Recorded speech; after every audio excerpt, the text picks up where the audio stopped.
All right, all right. Everybody hit mute while I do the introduction. Peace and blessings, family. Welcome to Hebrew War Machine TV. We are taking back our media definitely. We're setting up a standard and a stage where we can present our information without being interrupted, and also to have great dialogue with our brothers and sisters and bring information that is so powerful and able to defend the name of the Creator. Today's show we have a special guest, Songo Bara. As I know him, almost Songo. We got my brothers on the line. We have Panahisi, we have Alvin, we have BK 1011, we have Demo Fulton, Hebrew War Machine. We have, just trying to go through all the names, and Moray Abdiel, aka Zion Lex. Tonight we are bringing something powerful because it's imperative that we have information in front of us to counterattack a lot of the nonsense that's going on. So as a Hebrew, we stand and we say that we were victorious, and we know that the Creator backed us on February 8th during the debate, because this is one of the first debates where you see that information was sent out in such massive amount of numbers, and not more than a handful of rebuttals were attempted. And we showed you the 42 claims on another show with Talk with the Titans that weren't answered. But today they had a brother, elder there on the couch, a Sonetta, trying to refute some of our claims with some of the same redundant rebuttals that we heard before. And all respect to the elder, I have no disrespect to him. But when it comes to information, we have to be open-minded and look at these things carefully. What you have is a collapse of a regime that's starting to go south. Initially, what we showed on Talk with the Titans is that Polite, a pep. All right, all right. Everybody hit mute while I do the introduction. Peace and blessings, family. Welcome to Hebrew War Machine TV. We are taking back our media definitely. We're setting up a standard and a stage where we can present our information without being interrupted, and also to have great dialogue with our brothers and sisters and bring information that is so powerful and able to defend the name of the Creator. Today's show we have a special guest, Songo Bara. As I know him, almost Songo. We got my brothers on the line. We have Panahisi, we have Alvin, we have BK 1011, we have Demo Fulton, Hebrew War Machine. We have, just trying to go through all the names, and Moray Abdiel, aka Zion Lex. Tonight we are bringing something powerful because it's imperative that we have information in front of us to counterattack a lot of the nonsense that's going on. So as a Hebrew, we stand and we say that we were victorious, and we know that the Creator backed us on February 8th during the debate, because this is one of the first debates where you see that information was sent out in such massive amount of numbers, and not more than a handful of rebuttals were attempted. And we showed you the 42 claims on another show with Talk with the Titans that weren't answered. But today they had a brother, elder there on the couch, a Sonetta, trying to refute some of our claims with some of the same. All right, all right. Everybody hit mute while I do the introduction. Peace and blessings, family. Welcome to Hebrew War Machine TV. We are taking back our media definitely. We're setting up a standard and a stage where we can present our information without being interrupted, and also to have great dialogue with our brothers and sisters and bring information that is so powerful and able to defend the name of the Creator. Today's show we have a special guest, Songo Bara. As I know him, almost Songo. We got my brothers on the line. We have Panahisi, we have Alvin, we have BK 1011. We have Demo Fulton, Hebrew War Machine. We have, just trying to go through all the names, and Moray Abdiel, aka Zion Lex. Tonight we are bringing something powerful because it's imperative that we have information in front of us to counterattack a lot of the nonsense that's going on. So as a Hebrew, we stand and we say that we were victorious, and we know that the Creator backed us on February 8th during the debate, because this is one of the first debates where you see that information was sent out in such massive amount of numbers, and not more than a handful of rebuttals were attempted. And we showed you the 42 claims on another show with Talk with the Titans that weren't answered. But today they had a brother, elder there on the couch, a Sonetta, trying to refute some of our claims with some of the same redundant rebuttals that we heard before. And all respect to the elder, I have no disrespect to him. But when it comes to information, we have to be open-minded and look at these things carefully. What you have is a collapse of a regime that's starting to go south.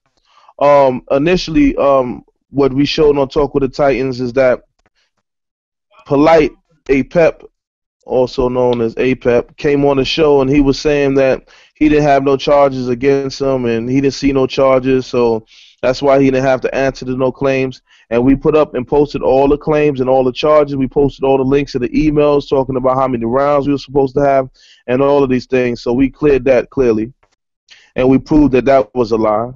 And also later on, we see that my brother Polite also says that the Asiatics brung the homosexual writings inside of Egypt. Now this is imperative. The reason why we have to listen to this, because if Polite is saying that Asiatics brung the homosexual writings into Egypt, then he inadvertently knocked out Jonathan's whole rebuttal about the Kundalini or the Buddhalini energy that we speak about. So when we look at this, we say that Polite didn't agree with Jonathan at all. So it's starting to be more clear as we see it. And as we see, the elder came on to the show and he gave his information and his breakdowns of Medu Neter and some of the things which we're going to prove that is slightly off today, and show you that a lot of times what we get caught up in our information is saying things are pseudo. See, this is a B word in the conscious community. When you say somebody's pseudo, that's like calling them a B or a hoe or something along them lines. But it's not refuting the information. It's just something that people regurgitate when they don't have an answer for something. So they say, this is pseudo, this is pseudo. A lot of Jonathan's information would have been considered pseudo to a lot of people. That whole Kundalini breakdown. See, when you look at the word pseudo, you got to realize what it means. And a lot of us are being caught up and captivated inside of this glamorous or seem to be glamorous world of the conscious community. But what we truly have to understand, that it's a war going on. And the Israelites stood their ground. We stood our ground, and not only did we do that, we represented so hard on that day. And Apep the serpent is very deceitful, because he have people that's even Hebrew Israelites believing that something went wrong or they lost. Now, the reason why that's imperative, we have to pick up that a lot of people aren't for the unity in Israel. So there was a lot of Hebrew Israelites that are hating or against us, because Old Testament and New Testament are putting down the beef between each other and fighting the common enemy, which is the European. But we also fight brothers that step in our way and try to stop us from defending ourselves. And these are some people in the conscious community that are negative and try to divide us. And I'm not talking about divisive tactics saying you're different in that. And we see that coming along a lot of times where brothers are saying that each of one of us have a different opinion. And we understand that, guess what? We do have difference of opinion. But it's no different than any brother that hang out or be around each other. So when our brothers are biting and feeding into the hype and trying to see that, you know, maybe the brother have a point, well, all of these things are collapsing and falling apart now, because never before have you seen somebody who was quote-unquote losers but were being bombed, and they're bringing in everybody they can to refute our information. I want to say this, the Hebrew War Machine, on Hebrew War Machine TV, we are unstoppable, and we always been unstoppable. The first debate Hebrew War Machine had with Sarah Sutton Seti was in December of 2013. And here we are in 2015, a year and 4 months later, and brothers are still trying to refute the homosexual claims. I think we should give ourselves a round of applause, brothers and sisters, that they still haven't got one solid stance on it. One person says Buddhalini energy, the other person says the Asiatics brought it in. All of these things we have to look into. We ask all our brothers mute their phones when they come in. Miguel. Shalom, shalom. Shalom. Mute your mic, Op. Mute your mic real quick. I'm about to. All right, cool. Appreciate it. So now here it is, 2015, and you still got people scrambling and trying to translate these homosexual claims. But what they fail to realize is that 2015, in February 8th, we put 40 new claims on the table that should take them approximately at the rate they're going to 2025 before they have a rebuttal. Hebrew War Machine, undefeated, undisputed, never will be damaged. We can't be stopped. We're backed by the Creator. And all you brothers that say or feel that Polite may have won, and I'm talking on the Kemet side, the Hebrew side, or whatever, whoever's riding that jock or try to ride that bandwagon, there was a statement made by Polite the other day saying that he is the God of the Hebrews. A man came out his mouth and said he is the God of the Hebrews.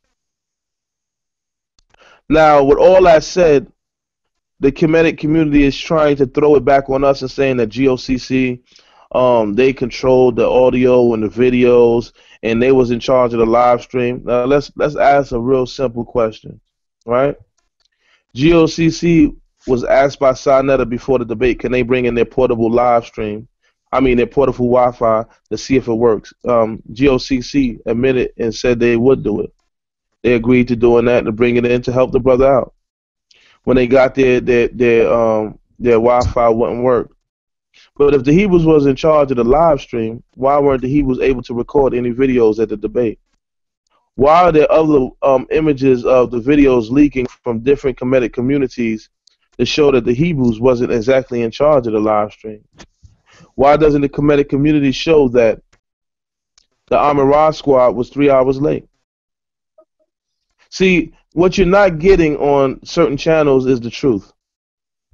And this is what we have to say. Israelites never said they didn't get paid. And I want to clear that up. What we're saying is that we didn't come to the highest level of agreement, which we asked for 50-50. And then what we did is basically take the debate for little or nothing. There was collectively $2,000 that was split between all of the debaters there on the Hebrew side, which is apparently nothing at the biggest debate in history. So we took it for the people. And that's what we understand. We spend money for a killer priest to come in. We spend money for me to come in. It took me, I brought my whole entire family, 14 children, 2 wives up here, up to New York. So basically all that money went away to that. So we sacrificed all of that just to give the people what they wanted. We're not complaining at all. What we want to show you tonight is the victory. We want to show you what we are going to do on April 5th coming up. We're going to present all the information that was left on the table. We want to show you that the Hebrew War Machine still stands undefeated and always will be undefeated. There is not a man that's on this call today that haven't been to the Amirah squad or haven't been in the midst of Neter's YouTube page commenting, going back and forth and tearing apart some Kemetic bodies. We have been doing this for the longest, and this is what we do. We eat, sleep, train to defend the name of the Creator, and we will always defend the name of the Creator. But what was special about today's show is that we have Songo Bara, a.k.a. Almost Songo, who was a part of the Black Lotus civilization, and he was on the rear end of the debate, going to close out the debate. He was one of the special guests that we had, which we never had a closing, which is okay and cool.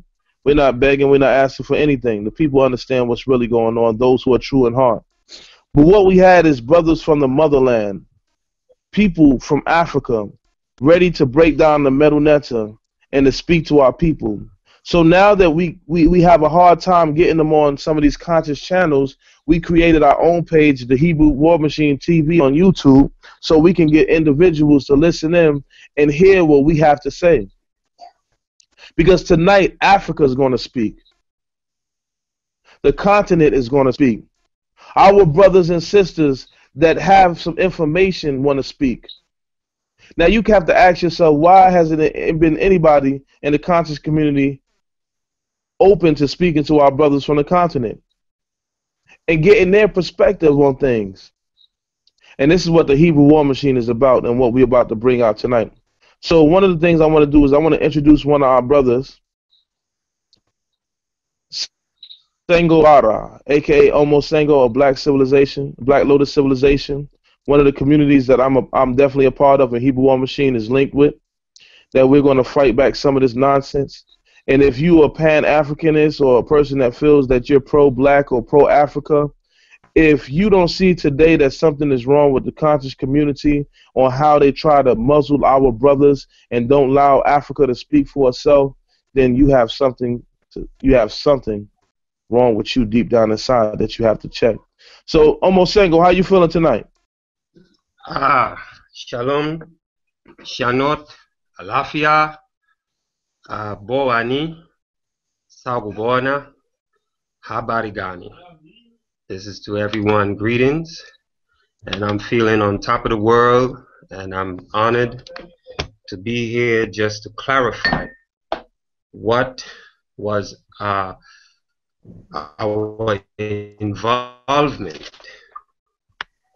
how involved in this debate. We were approached to be involved in the debate, and we declined. And the reason why we declined is because I firmly stated that I did not find any reason to debate you, Nasi Yashuv-El, because you were within your right.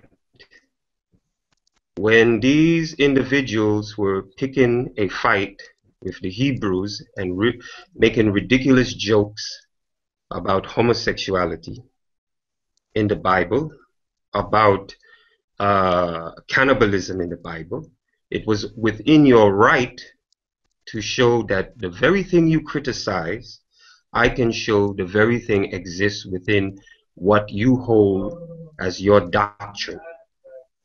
So I could not find a fault. If a man is attacked, it is his duty to address that attack and be firm and fair, and you were firm and fair, and you held yourself honorably. You did not curse. You did not degrade anyone. You presented your evidence. An entire year went by, and no one addressed or refuted or came with a concrete rebuttal for the evidence you had presented in your first debate.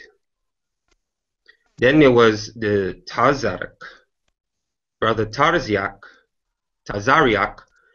firmly stated, if you can show me that in the Kemet path it can help my people, I will put aside this book, the Bible, and I will follow and join you. This means this is not a threat to African culture or to Kemet. So then why would I want to fight Brother Tazariak when he clearly made a suggestion in all fairness, which was honorable? It was now the point of, okay, let me present to you that the very same values, moralities, what makes a society build itself from the bottom up and stand out as a shining example to the world, would therefore be presented in whatever evidence I could present to you. The challenge was made. Show me in your Kemetic path how it can benefit me, and I will abandon mine and join yours. Then I noticed with Hasha, when he was debating someone who wanted to speak to him about reparations. He clearly said, those who follow the Kemet path, I respect you, as long as you follow it from the heart, which means he has no conflict with Kemet. So why are they attacking the Hebrew brothers who are not attacking them but are going on their daily lives doing what they do to help the community? And this was my firm stance. I did not want to get involved. So The next thing that, quick question, Elder. Who was it that asked you to go against the Hebrews? Brother Reggie. He came on our show. He disrupted actually what the program of our show and intent of our show, Black Lotus Civilization, Blog Talk Radio Show, was concerned with. We were scheduled to present what we were presenting on our show. And the same day he said he wanted to show us some evidence on a topic that we were speaking on, which was Manetho. And he said he has evidence of the historical Manetho. And I said there's no historical evidence of a Manetho. He said he had it. And he presented the scroll.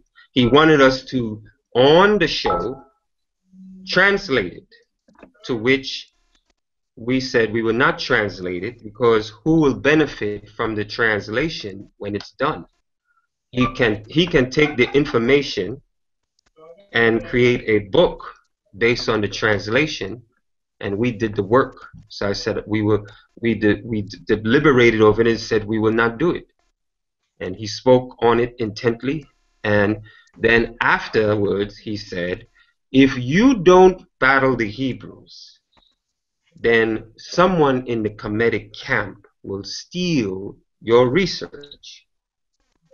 My response was, let them go ahead. And if it guides our people, then it was worthy. It doesn't matter if he recognizes that we did it or not. It's already recorded that we did it. So if they like, the honorable thing would be, say where you got it from, to which he didn't reply. Then he came back and said, okay, we're going to use what you have and we'll give you the credit. Can we use this particular argument from your show? I said, no, you didn't consider the counter argument. There's a counter argument and it will go like this. Then he came back and says, okay, I'm going to look at your show and we'll get evidence from it and so forth. We said, go ahead. To which he came one day and approached my host of the show, Amun Rakati, and told him in an email, it's too much for me to do.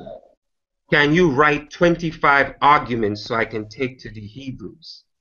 To which I considered a high insult because what is in it for us? Second, we don't want to be a part of this. The third thing was, who is Brother Reggie to make me or any one of us in Black Lotus Civilization their secretary? And all this secretive, underhanded negotiation is going on, and I considered it unfair, unjust, and dishonorable. And for this reason, we contacted Brother Tazariak, and we contacted you, Nasi Yashuv-El. And I want to state this so that the world sees the difference. When we spoke to you, you clearly said, you did not come and say, let me take your evidence and go to the debate.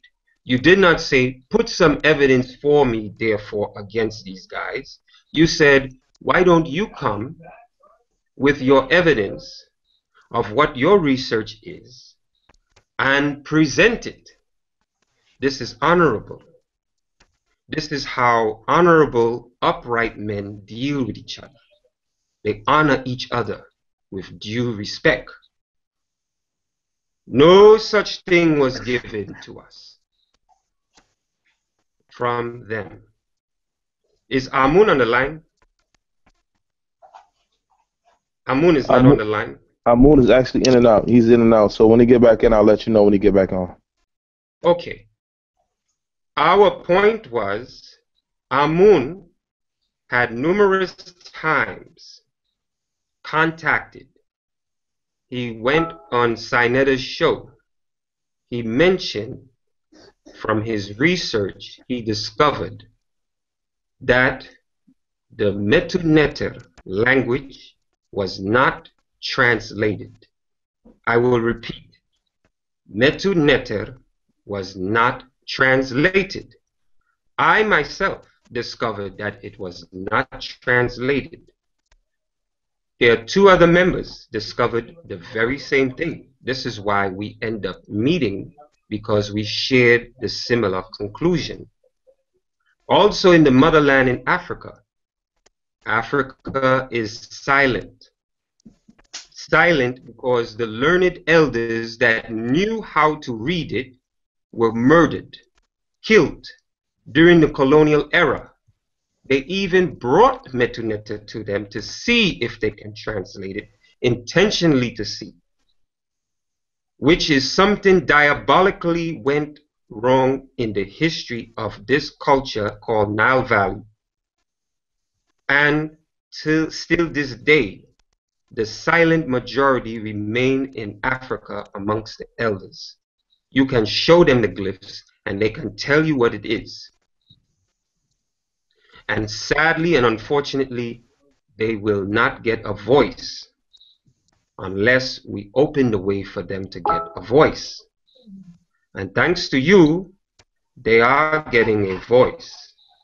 They are going to get a chance to let the world know that this injustice, this crime was done to the detriment of future generations. The elders suffer in silence still today.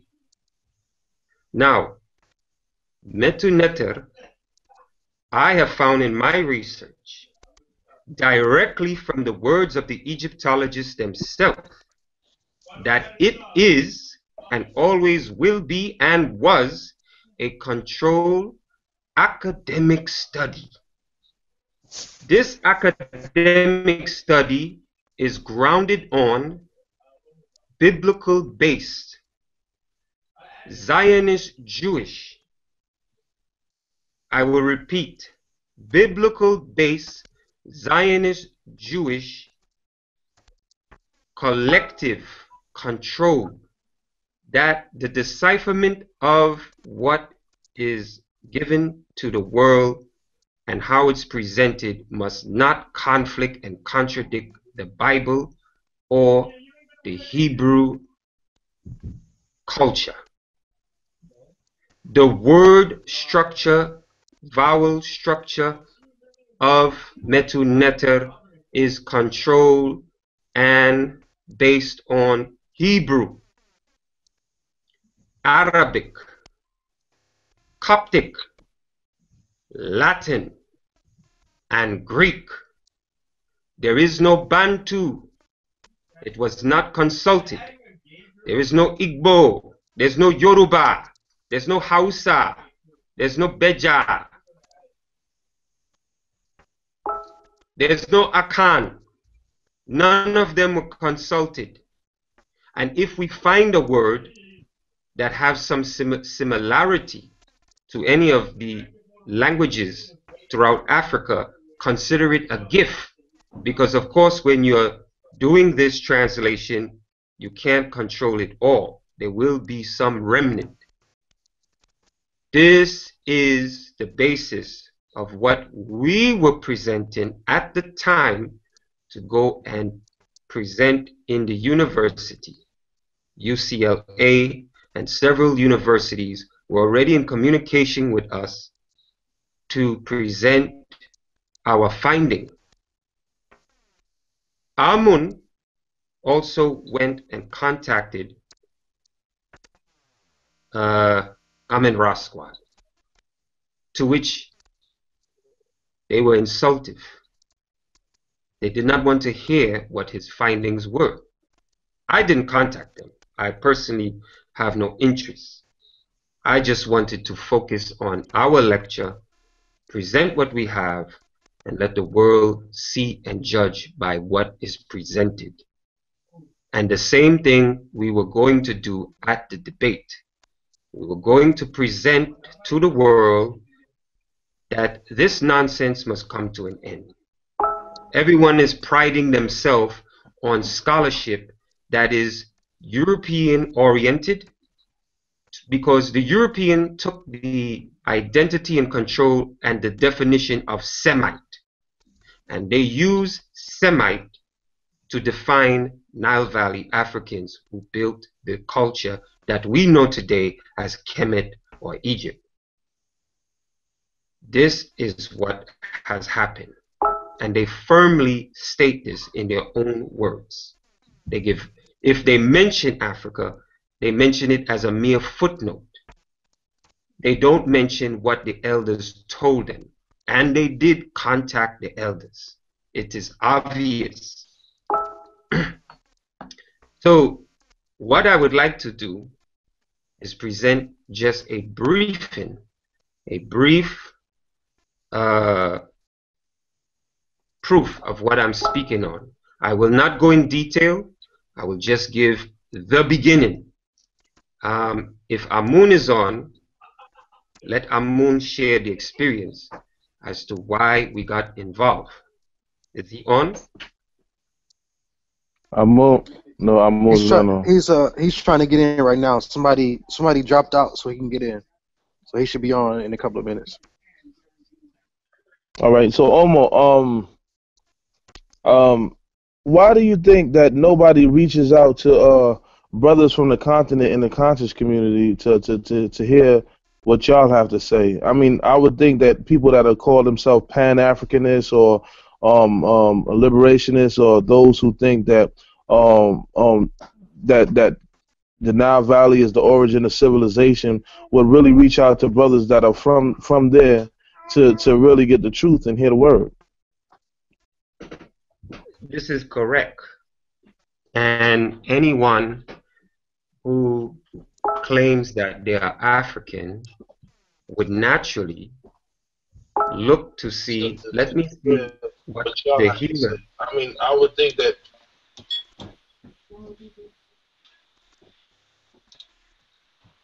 Go ahead, Omar.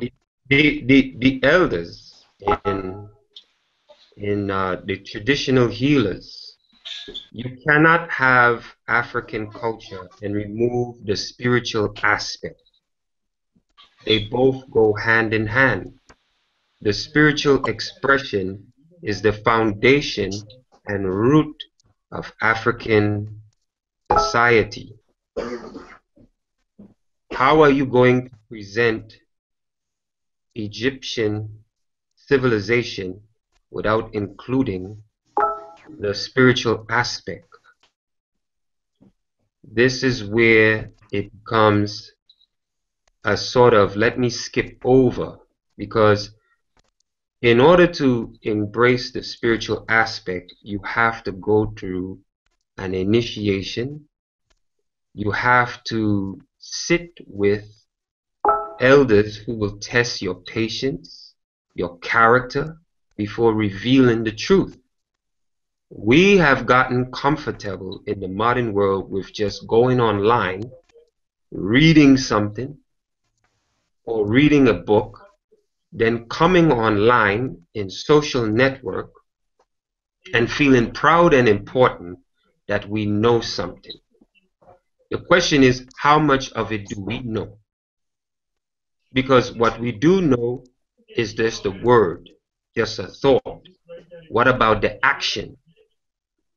What about the activation of the word and bringing the word to life? It is not activated. So that's a comfortable mindset in today's modern information age. Everyone says they know something. You got white guys, they say, hey, I know Tai Chi. And then if you fight them, they cannot defend themselves.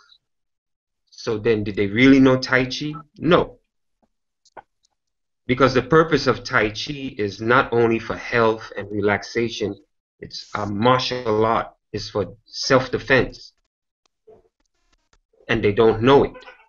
Or they'll tell you, I know about Buddhism. Or I know about Rastafari. I know about Hinduism. I know about this. I know about this African culture and that African culture. How much do they really know? It's just surface talk. It's just word. It's just, you know the word. You don't know the spirit. And we need to change this. And the way to do it is to be with the elders. Give the elders their voice. Let them speak. They have a lot to say. They have a loving, kind spirit, and they have a lot to do with the healing of the world, the planet, but no one wants to listen. They want to skip over Africa and just go and say, I made a tour to Egypt, and now I know everything about Egypt. Oh, you wasn't there. I was there. That's what's happening. They want to automatically say, I'm descended from a pharaoh. I'm descended from kings in the Nile, queens in the Nile. Without the history of knowing, many people migrated from the Nile into Africa, different places in Africa. They don't want to embrace that history. How can you do it? How can you skip over? You were not gathered from Egypt. You did not come from Egypt. You came from other places. Or you were indigenous here to the US. Then to deny all that, to jump and say, this is you. It's sort of an insecurity. It's like a response to feeling an inferiority complex. You feel so low about yourself, you gotta gravitate to what you think is the highest, most flamboyant thing. You don't want to identify with someone living a simple life in a natural environment who knows the laws and how to break what they say is the law of the physical realm and access spiritual memories of the past and the future. They're comfortable with this, and they must not be comfortable with it any longer, because when you get comfortable, you stagnate. There's no more room for growth. There's no more room to expand. And so this is why this is important. And you, brothers, have embraced the voice of the elders. You have given the elders a place to speak. Definitely. Elder Omo. So, let us know more about because I really think that this whole Kemetic or Egyptian thing that's going on in America is not, like you said, is not rooted in African traditions.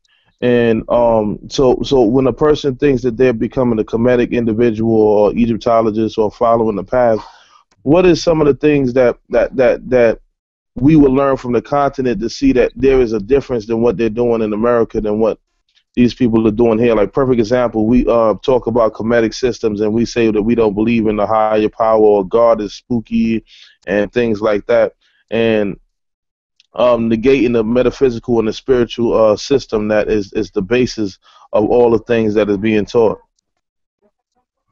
Okay. This is a rebellion against being a Christian. This is a rebellion against growing up as a Muslim.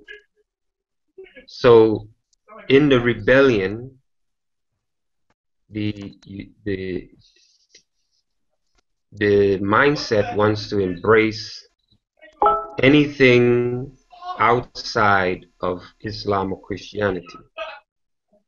And in that embracing, they want to deny anything of even a higher power or Shalom, I'm finally in. Shalom, finally in. Good. Akira Iwa. Akiri Ariwa. We are on the subject of how we got involved. Oh, perfect. There is no way in African society we don't acknowledge an intelligence that operates in all things. Take, for example, the concept of Ubuntu. Ubuntu is the intelligence operating in the seen and unseen forces of the universe.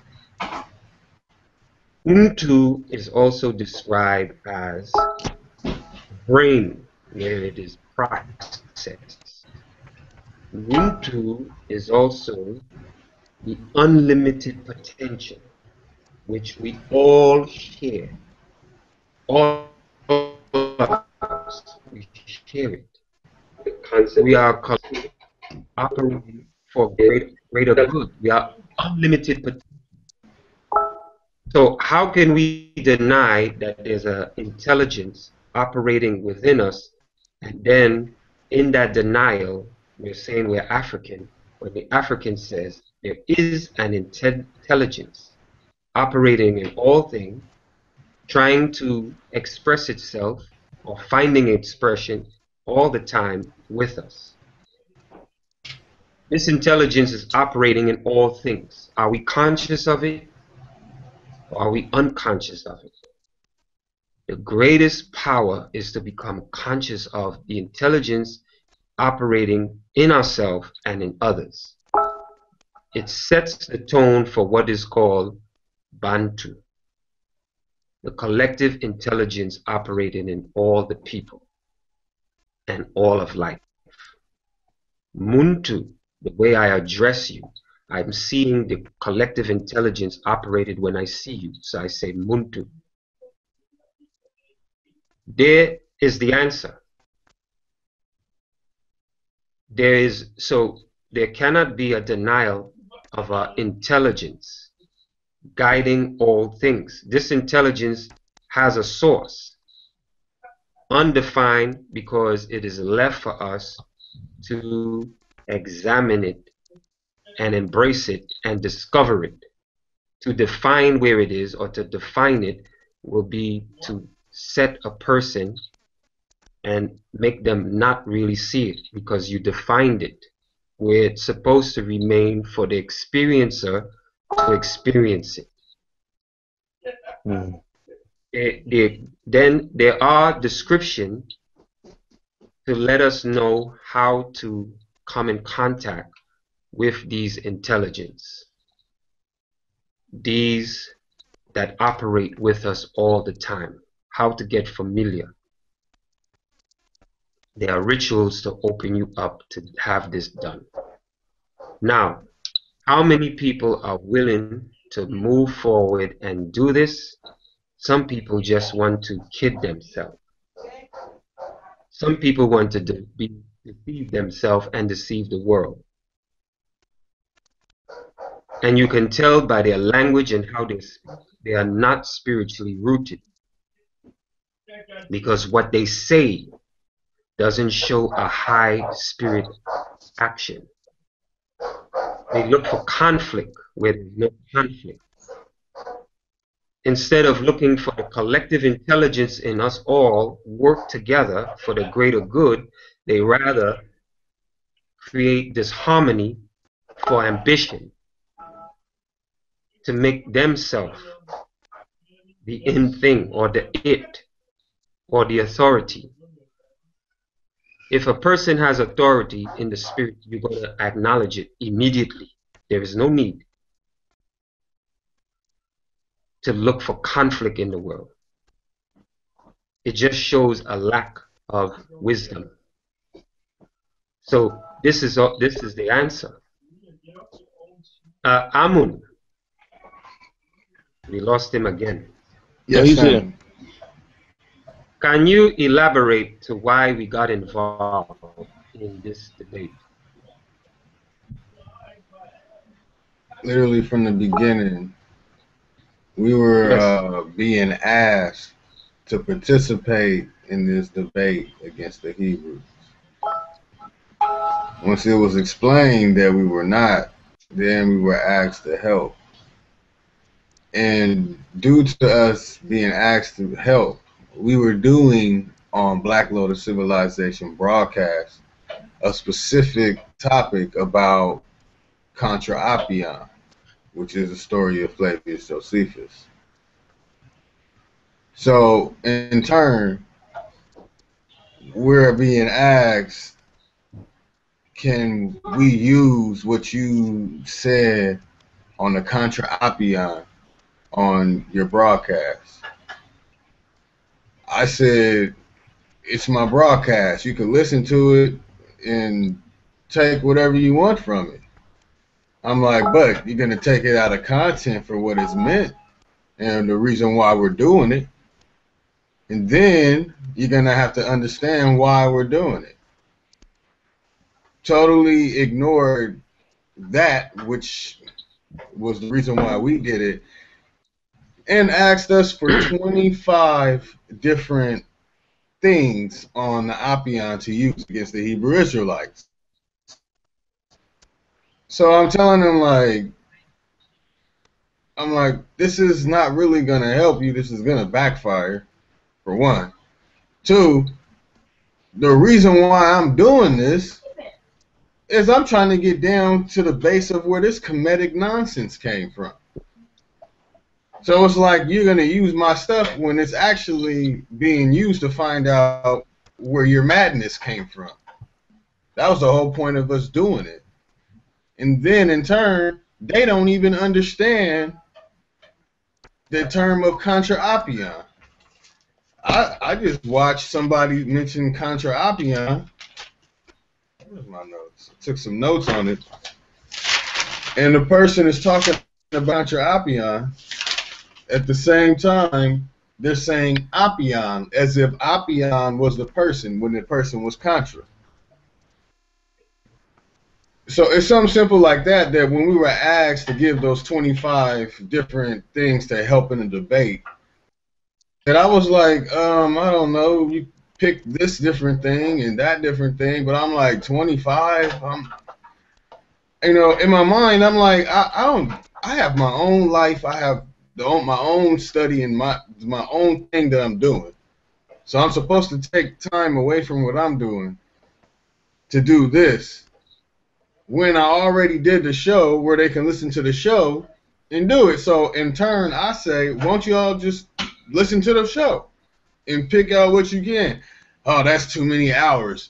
That's too much information. That's too much research. And I'm like, isn't that the whole point of doing this, is doing research and getting down? And it just blows my mind. So this is what happens is I get frustrated and I just send the whole thing that basically I read on the show, like, man, figure this out for yourself. I don't want anything to do with that. First of all, you're going up against the Hebrew Israelites, y'all going to lose. Then, I mean, it gets ridiculous from that point. From that point. So I'm on. Peace, King. Yes. Shalom, It's my brother Amun, man. We definitely been studying. So let me ask you this. A lot of people say, oh, we don't have to answer Nasi and Hashard's claims and all that. It's pseudo information. A lot of the information that I brought at the debate, I presented it before y'all to read and interpret as Medu Neter and bring me different aspects, right? And when I seen something that may not have been accurate, did I remove it? Oh yeah. I was always a person of truth, but a lot of the information, and I'm asking you as an individual, did you see me as being an honest person that brought some information that was really concerned about what is actually saying? Oh yeah, you even asked, you said, you know what? Just tell me the honest truth about it, whether it's helping me or not. I just want to know the truth. Those are like almost your exact words when we went over this information. Okay, Omo, is that the same thing, or express how I came to you when I brought information? I showed you documents and stellas. When you presented your information, and I will affirm, you presented the glyph on the wall of how the hands were severed, how the male phallus was severed, and it was gathered and presented.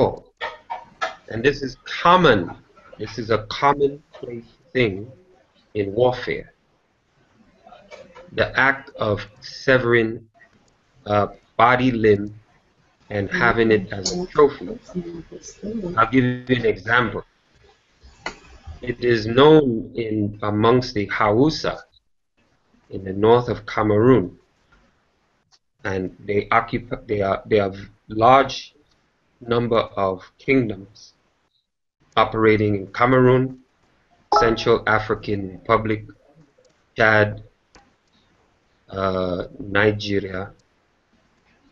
When you engage an enemy in warfare, you decapitate the hand, you mummify the hand, you wear it as a talisman so that the individual cannot revenge you.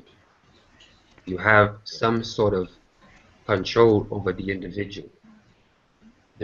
And this is depending on the individual act.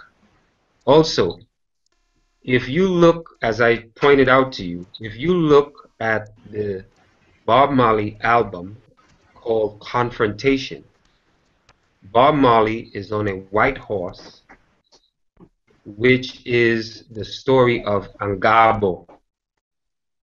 Angabo was the one who defeated a great mighty serpent that prevented the people from drinking at a well. Angabo also held the princess captive, and not Angabo, but the serpent. And this is in the Ethiopia. You will see this motif in many Ethiopian icon. You can go online, you can Google Ethiopian images of Saint George and the Dragon, and you will see that Saint George and the Dragon is a carryover of an older story of Angabo. The same story exists also amongst the Hausa and numerous groups about a hero who saves the princess from a serpent, and you will see the image of her bound to a tree, and that image, Bob Marley assumed that image. You will see that image also of Heru holding a pep with a tuning fork staff. You will see that image over and over in different motifs throughout the world also. Bob Marley is fighting on his white horse a dragon, and the dragon was supposed to have the head of, but his producer, whatever his name is, last name Blackwell, as you know, the producer who produced Bob Marley and the Wailers is a European. He told them that would not be a good idea because in the Vatican state alone, he had a huge following, and he may lose the following. So he advised against the cover. Then, when you open the cover, you will see a duplicate of an Ethiopian painting where Menelik, Negusan, Nenelik, Negusa, Zauditu, his queen, are riding into battle. The Ethiopians are fighting Italians, and a few skirmishes. You will see the Ethiopian warriors are severing the penis of the fallen ones. This is in the Bob Marley album of that we're talking about. So this is a tradition in warfare, and I further affirm that is done. In fact, I gave you the evidence of a magician who traveled to Egypt and a sheikh of the southern Bedawi, the black Egyptians, not the Arab or Turks or any foreigners, gave him this hand with a ring.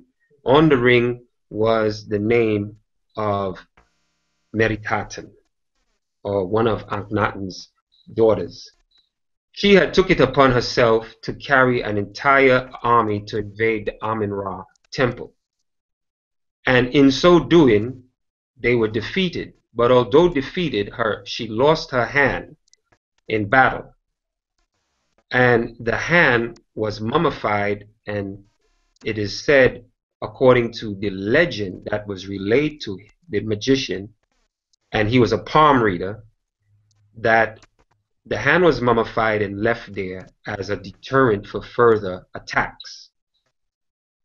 He gave the hand to him, and then one night he kept it in a freezer in a vault, and the hand started to come alive, which is the inspiration for many films where the hand, horror films. This hand, he threw it in the fireplace, and there was like the door slammed open, and there came the princess, Akhenaten's daughter, who reached for the hand while they fainted in horror and left.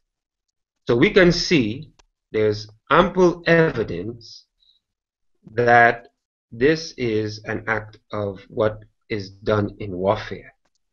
I told you. Okay. Yeah, definitely. So Okay. let me go on. Amun, let me ask you a question.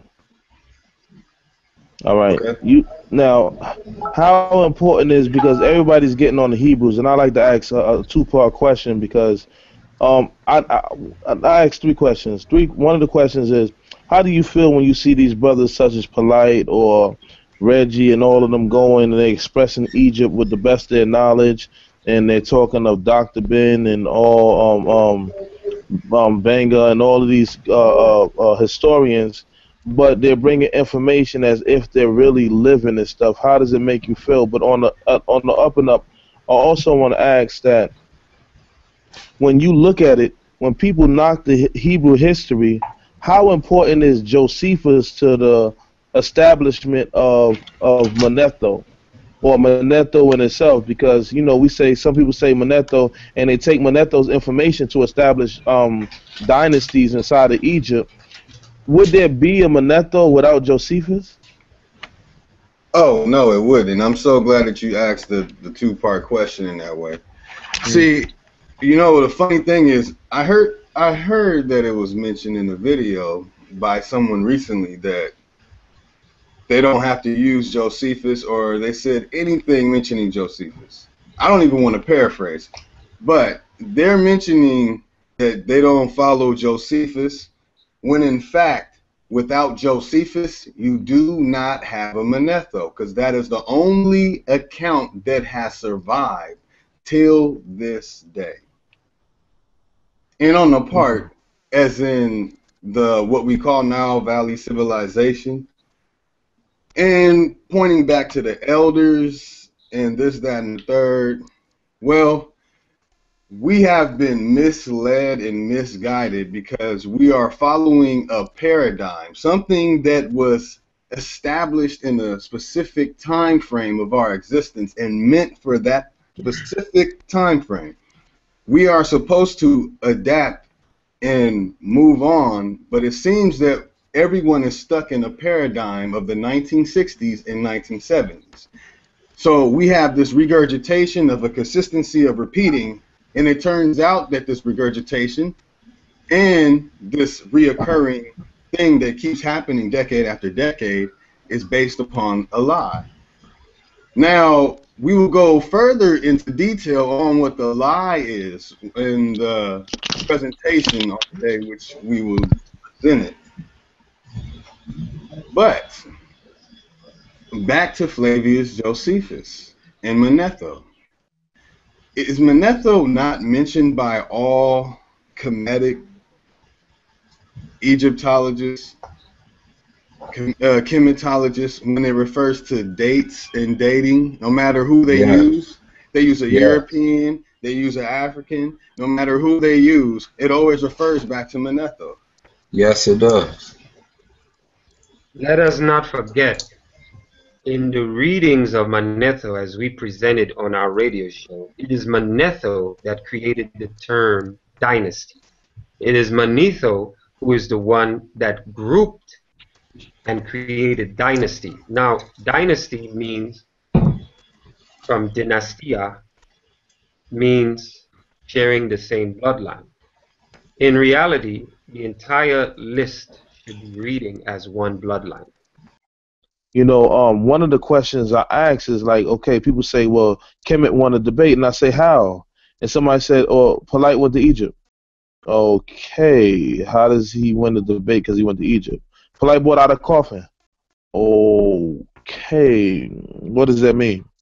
You know, the questions and stuff that I'm getting is not educated. It's not conscious. It was a debate about info, and when it came to the info, the Hebrew Israelites gave so many claims and claims against them that they couldn't even respond to most of them. That they only took 3% of it and attempted a rebuttal. So what I'm saying is, yes, they stepped on some lions that they didn't know they were messing with, and the fact that they didn't know that we were with Black Lotus civilization was another problem that they had.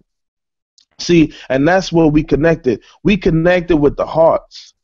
You understand what I'm saying? So when I talk about the heart, I ain't talking about, oh, some Cupid type stuff. What I'm talking is about me and these brothers bonded. I was in the trenches with Almost Songo. I was in the trenches with Amun. Every day we went back and forth on information, ready to present it to the people. And what Omar Amun wanted to do was give the conscious community something that was beautiful and new to them. See, I happened to be on the line when they did a show when Omo Songo was healing the sister, and the sister was so happy that he taught her how to meditate on the show and taught her how to feel the frequencies and the vibrations from her heart. And when she felt it, she said, "I want to give you money." She said, "But I've been sending it to all of these people in the conscious community, your big names, and I'm not going to say the names to disrespect any of them." But she said this to the brother. She said, "But you the realest." And what that did is struck something in my heart. And I knew that we had something going on with some of these powerful brothers. And like you said, yo, anytime it's 2 weeks and a half after the debate and these brothers are trying to rebuttal our information, if we ain't the most dominant force and the most impactful force on the planet, then y'all don't know, y'all don't understand what is. Hallelujah. And that's what I got to give respect, man, for you. And you can't you could take away all the time in the world. The time ain't going to erase what we did to you on February 8th. It's not going to erase what people seen and what people realized about themselves. And that's why I brought Amun and Almost Songo. Almost Songo and Amun is two of the realest people I met, you know? Amun is a firecracker. He's fire. He's ready to go to war. Omo is the calming. He's the calming of the storm, but at the same time, he understands that there's something that is going on in the conscious community that's blocking the elevation of one's mind. And when you see these certain quote-unquote figures, and I hate to say names, and I'm not, but I really like to tell you, man, that this is a false reality that people are creating. And our brothers here, man, and I truly thank them. Alvin, are you on the line?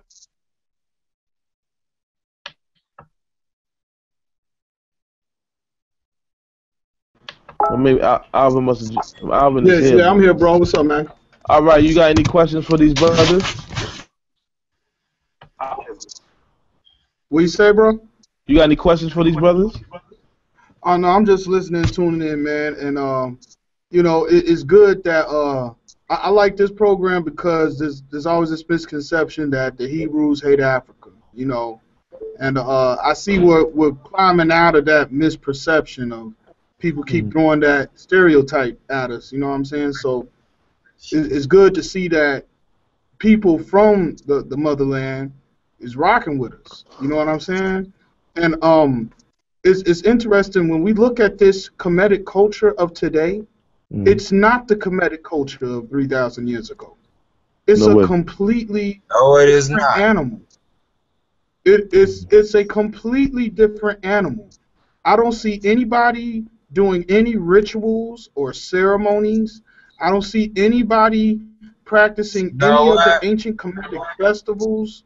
I don't see anybody anointing statues and putting food in front of the statues. You know, I don't see anybody using any of the medical techniques from that medical papyri. You know what I'm saying? I don't see any of that. So if I go back in time and bring some of these brothers to ancient Kemet, those ancient Kemets, they'll be like, what in the world is this? What are y'all doing? This is, what kind of hey, stuff you're is right. this? Hey, real talk. You know what I'm saying? That's Because right. this what it is. Let me tell you what it is, man. I talk to up here in Chicago. My office up north, right here, up here on Montrose. Mikael know I'm at. I'm up here on 94th off Dan Ryan. A lot of Right. white people up here. I run into a lot of white people, and they Wiccans. And this new Kemetic community ain't nothing but black Wiccans. Their whole metaphysical thing sound just like them. They just Wiccans. That is not ancient Kemetic society. They're actually, if they're claiming Kemet, they're really disrespecting their ancestors by coming up with this metaphysical, allegorical, all of that stuff. That's not what their ancestors believed in if No. they claiming Kemet. So they need to go back and see this. Look like Nasi. Let me tell you how they could have beat y'all. If this would have defeated y'all. If they actually would have practiced the rituals of their ancestors Ha! and wrote y'all names on some pots and smashed them on the ground, y'all would have lost. I'm gonna say Y'all something would have like lost after that. That's why I don't deal with Alvin, man. You just mess with I'm I done, had a bro. question. Is that your Yahweh? Yes, it's me. All right, man. It's a What's very good, King? How you? put it out there, Well, King. sir. Everything good. Let's all keep in mind that we all soldiers in this, and we doing a good job tonight, man. And it's beauty that we keeping the peace, man. Yahweh, ask your question, big brother. Well, I had a question, I guess, for you not seeing the other two guests that you have, but Yes, sir. over and over we hear the challenge to the Kemets about the Languages in Africa do not have a terminology or word for that type of behavior. This is what the elders say now when they're confronted with brothers and sisters coming back from the West. They come back and they want to introduce or have acceptance like they do in the West, which they don't receive that acceptance. I'll give you an example. In Cameroon, two men who were homosexual in France came and thought that they can get married in Cameroon. They went to the pastor and they said they want to get married. The pastor said, wait right here. He went, he got the military, the gendarme, which is the military police, who then took the men, threw them in the prison. No one has ever heard from them since. This is to show you how serious they are in Africa right now in dealing with gay rights. So, if homosexuality existed in Kemet, we might as well confront the issue and see how do they deal with it. I'm not going to lie and pretend or cover up if I see concrete evidence. Nasi, you presented some evidences. They did not come and refute it, did they? No. If no one refuted, then the argument stands, and it still stands, that no one has refuted it. The same So like, huh?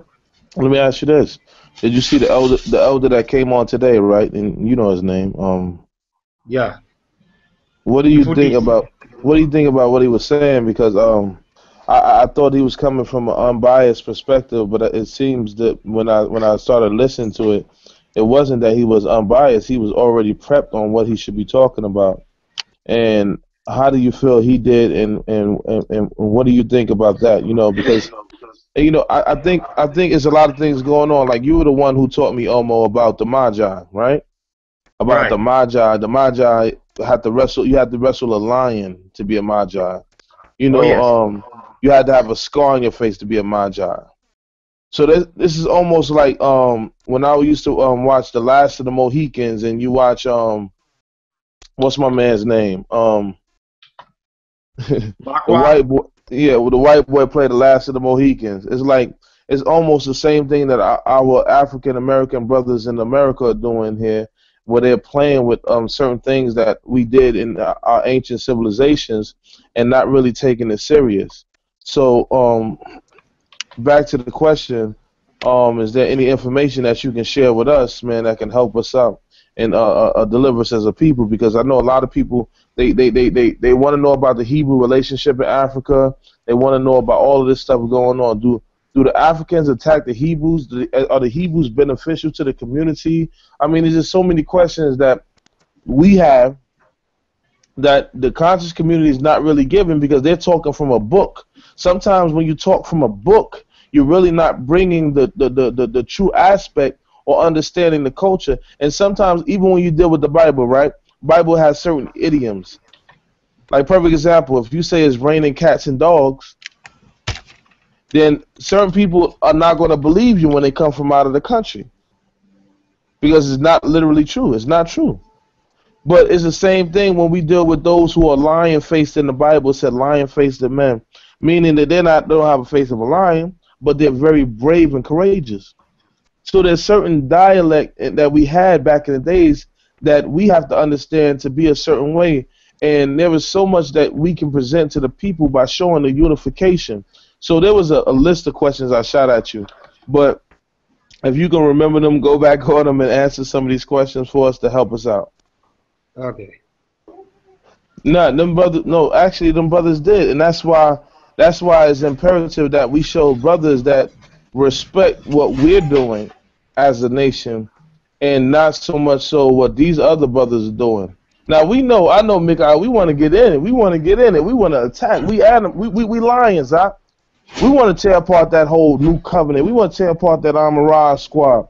But what the truth is, man, allow the people to feel the voice and hear the voices of brothers from the continent so they can really gain a perspective of what's really going on and showing that that's some commercial stuff that they're doing. You understand what I'm saying? So that's what we come at. But Mikhail, yo, me and you gonna talk because I promise you I'm gonna try my hardest. We gonna get you up there. We gonna make this the nail in the coffin tour. And our brothers are gonna be there. Even Omo has a sister that's supposed to come out there from Kenya. You know what I mean? So we not playing. We throwing everything at them like we were supposed to at the first debate, but it didn't happen at the end because we didn't have time. And I'm not here to blame nobody. That's not what I'm here to do. I know it was some snake stuff going on, but at the same time, me, Divine, and all the brothers, we did our thing, man. And that's what I want people to see. And I want people to see that, you know what, whoever was there at the debate, they felt the energy. It was a tremendous amount of energy when the brothers yelling, Kwam Yasharala, Kwam Yasharala. Like, yo, it was just so powerful. We took over, we engulfed, we showed that we are the dominant force, and this is what's going to happen. That's why we created Hebrew War Machine TV, and we got Maccabee TV also, that we want to show that we're going to have our own media, and we're going to do things that's beneficial to our nation. So that's all I'm saying, Mick. I'm 100% for what you're saying. I But at have the a same time, I want to hear. Go ahead. What's up, Devon? what's up? Peace and shalom to everybody. I didn't mean to cut you off, Nazi. No I'm problem. No finished problem, that. King. I just wanted to ask a quick question while we were on the line, but go ahead, Nazi. No, go ahead. You got it. No, I want to ask to the Black Lotus Civilization, peace. How you doing? Shalom to your brothers, and I just want to say we're indebted and we're grateful for you guys to come out and with the unbiased, objective truth in regards to what's going on in Africa. I deal with a lot of brothers who are Hebrews who are setting up communities in Africa who interact with a lot of the indigenous Africans there, and a lot of the feedback they give me has helped with my research. But having it also firsthand from you guys helps to solidify it. I have a quick question for you guys, if you don't mind, and I think this, it ties into everything that we were discussing, and also what I was attempting to present at the lecture. I mean, at the debate, and I got cut off. But can you please give to us something just real brief understanding in regards to the ideological concepts of the Necharu and like the Orisha? You know what I'm saying? Because there's similarities between the two, and it's a concept in regards to, but let's say, deified ancestors that watch over the people or the cultures. And this is why they do a system called veneration of the dead, to give respect to these ancestors so that way they can have good fortune. This was something that the Amun Ra squad, time and time again, especially with Polite, tries to shoot down and tries to refute all the time. But when I show them in indigenous African cultures, as well as, like, let's say in the Nile Valley civilization, this ideological concept of deified ancestors that have supernatural influence over the living, and this is why the living, the rituals that they do or the rites of passage that they do is in respect to their ancestors who have passed, but is also looking over them. Can you just give us some kind of cohesive or harmonious understanding on how these things are interrelated and how this pretty much allows us to know that there is a higher intelligence that works through us in our environment and in our natural realm? Okay. You want to compare the Nile Valley Neteru with the Orisha. What Or I any have kind of found, indigenous African concepts where they have deified ancestors that watch over and influence the living. I would say this, son, melanated people globally, we have always called on ancestors and powerful forces that manifest with us. They are us because, excuse me, we would see the beginning. You see the force or that ancestral force or that communication as something outside yourself. As you grow in the spirit, you begin to realize that what you saw outside yourself was always you all along. This is the most powerful realization. Now, as to the relation of the Orisha and the Neteru, there is a closeness between everything in the expression, right? Okay, here's how we do it. Ptah. Ptah is how they tell us Ptah is pronounced, but I don't agree that Ptah is Ptah. I believe Ptah should be pronounced Batwa. Batwa means to begin something, to start something, and the Egyptologists themselves say Ptah means opener of the way. Ptah Batwa. Batwa also relates to the abattoir, who are the pygmy, who were the ones who were dwelling in when the land was all lush green. They are the revered ones, and they are called on when hunters go out in the bush, because in some places they died out, but their spirits remain, and they are known to give guidance into other dimensions, other realms. They are known to give powerful guidance for just about anything. The same applies to Orisha. Orisha is always here to guide us. They are always here working with us. We have a covenant to work together, and that covenant was decided before we were made flesh. Where we were before this flesh, a decision was made. This is what path I will take. This is my true potential. But here's the problem. Sometimes the world we grow up in confuses us, because a child knows, they remember what they are here for. Sometimes the parents don't know what the child is. They don't know the potential of the child. This Hey, is why. man. Huh? Go ahead, brother. So it's key when we have a child, from the child is in the womb, to begin to try to discover, communicate with that child. So we better know how to guide it throughout life and give it a full and rich, harmonious, happy, fulfilling life. And the same we must do for ourselves. If our lives is going in circle, we keep repeating the same experience, intelligent beings realize, hey, I'm repeating the same experience.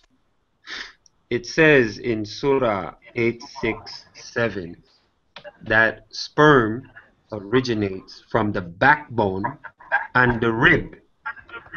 So when I heard Jonathan explaining what he was explaining about sperm originating from the backbone, I said, I heard this before. And where do you hear it is in the Surah 8:6-7, where it says that sperm originate from the backbone and the ribs. This, now, I researched this years ago, and there's another individual historically who said the same. That was Hippocrates. He taught that semen comes from all the fluid in the body, coming from the brain into the spine marrow before passing through the kidneys and then into the testicles and then into the penis. So this is where Hippocrates mentioned it in the 5th century AD, which would be 400s AD. Then later on we have a Muhammad, or whoever issued the Quran, 86:7 Surah, verse 7. Anyone can go online and pull it up at any time and read it for yourself, where it says, Yakruju min beni al-sulbi wa al-tara'ibi. Okay? So I am, and anyone else who lives in the world where we learned biology, naturally we're going to laugh at such stupidity, because it made absolutely no logical scientific basis to say that sperm comes from the spine and you can activate Kundalini. There's a lot of crazy ideas going on about Kundalini. I have practiced yoga since 9 years old. Kundalini cannot be, and nor does it ever have to be, activated by the influence of another person. I'll give you an example.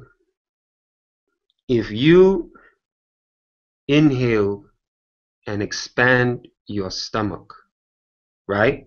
Inhale and expand your stomach as if you are inflating a balloon. And if you squeeze your prostate, the muscles that you use to control your urine and bowel movement, and release when you exhale, you will immediately find the lower backbone region become heated. That heat, that warmth, is Kundalini activation. Man, this was retarded. What you say? He's not lying, because I just posted up that in the Quran. I don't know if you see it, but I'm putting it up on the screen in a minute. Go on, brother. Yeah. Okay. So Kundalini is something we all can activate. The simplest way to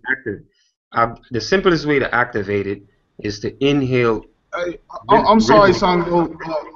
One more time, y'all. Let's let the brother speak, and then we can chime in later. Like, you know what I'm saying? Let's try to be a little respectful. You know what I'm saying? So as soon as he done, you know, we all go get it in after. Probably offline maybe, but on this, you know, just let him finish what he got to say, and then let Nasi conduct who will respond to it, whatever. So everybody's gonna get a chance to respond. Okay. Now, Kundalini, let me just say this simple. Kundalini can be activated. If you want to experience activating your own Kundalini, they advise you in any yoga manual of the ancients to tighten the prostate, because this is called the three locks. I'm going to explain it. They explain this also in Taoism, and it has always existed amongst us. Even, I'm sure, Nasi, you know how to investigate spiritual science in the Tanakh. So it's going to be there somewhere in any shape or form. So what I want to say is this. When you look at a pigeon, right? We've all seen a pigeon in the winter. Do you see how it puffs up its chest? Do you see how it curls its head inward to its chest? This is called the three locks. It is something that all animals do in nature. The ancient ones discovered that if you take your chin and lock it down into your neck, the heat will cease to escape out of your throat and your head region. If you close the prostate by squeezing it, and in women, they would tighten their vaginal muscles. In doing so, energy does not leak from that region. Then, when you breathe deeply, expanding the stomach, abdomen as you inhale, and when you breathe out, pull the abdomen softly towards the spine, you will activate your Kundalini. Because what you're doing is you're not letting the energy escape from the bottom or the head, the top, which causes the energy now to make a circuit around the whole body. Now, do I need a woman to do that? No. Do I need an outside person to do this? No. Can any of us experience activation of Kundalini doing this exercise? If you're patient, yes. Some of you will get it right away. Some of you may have to work a little harder, but you will get it. So I think, for one thing, I saw what Jonathan was saying about activation. He was trying to say that what he described was Muladhara chakra. Muladhara chakra, the greatest challenge of all is to ask him, prove in the artifact that what you describe, there is a hieroglyph or a group of hieroglyphs that explains what you're saying. If we cannot prove anything using artifact, then the argument is false. I will prove this because you asked me earlier, what did I think about what was said earlier with the video that we watched. We had a video, we watched it, where we were told that the Shamsu Hor are followers of Heru. Okay. Omo, we can't see you, so now you have to put back on video. Oh, sorry. Let me just pull up what I need. Sorry. Okay. Okay. Screen share. I need to put the screen share. Where are we?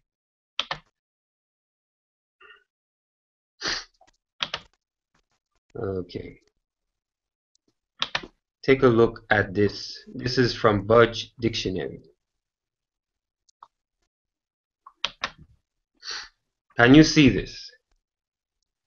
Do you see Shamsu Hor? Yes. Okay. Do you see that it says Shamsu Heru? Yes. Do you see that first glyph? It looks like a sledge. They call this glyph Shems. That glyph makes the value of Shems. And then you see Hor, Horus next to it. Shems they say is a staff with a gadget attached.